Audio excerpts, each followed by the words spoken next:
کنفرانسا دیدار رافدین په آماده بونا 17 وڵاتên navdewletî li Bexda hate sazdan.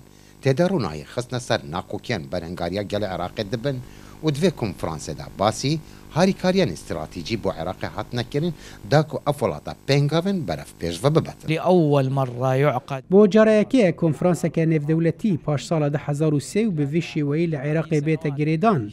دوان ساڵاندا کو عێراق لاوازیەکە تەبایی بخۆڤە دیتبوو تێرۆر بارگرارiyek بوو لەسەر dilê عێراقیان لە ئیرۆ بەغدا و پارێزگەهên عێراقê ئاشتیانە دەژین. Ezmûna Herêma Kurdistanê bi ronahî divê konferansê de diyar bû û mebesta wê ezmûnê jî ku gelê Iraqê ji ev rûbdawiyê dijî tayfî û tayfegerî û lêk nizîkbûna hemî layanan bibîtin. ئەو کللتورە لە هەولێر لە سلێمانی دەمێکە چەسپیوە نەک تەنها بیرکردنەوەی ئازاد و بڵاوکردنەوەی ئازاد بەڵکو دیبیتی ڕاستە و خۆ لەگەر سیاسەتمەداران داڕێژەرانی سیاست کۆمەلگای مەدەنی پسپۆران لە بەغدا دائیمەن ئەوانە لێک دوور بوون هەرێکە حیواری کردو دوور بە دووری لە ڕێی سەحافە بەڵام ئەو کللتورە لە هەولێر و سلێمانیەوە هات بۆ بەغدا.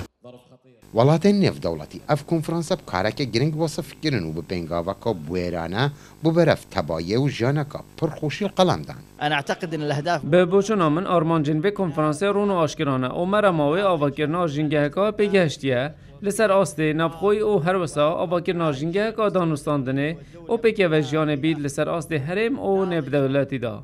Konferansa dîdara rafidên ku dê du rojan vekeşîtin wek hate ragihandin ku pêngaveke beref ekrêziya gelê Iraqê û ezmûna dîmokrasiya di vî welatî de tê pêstirketin.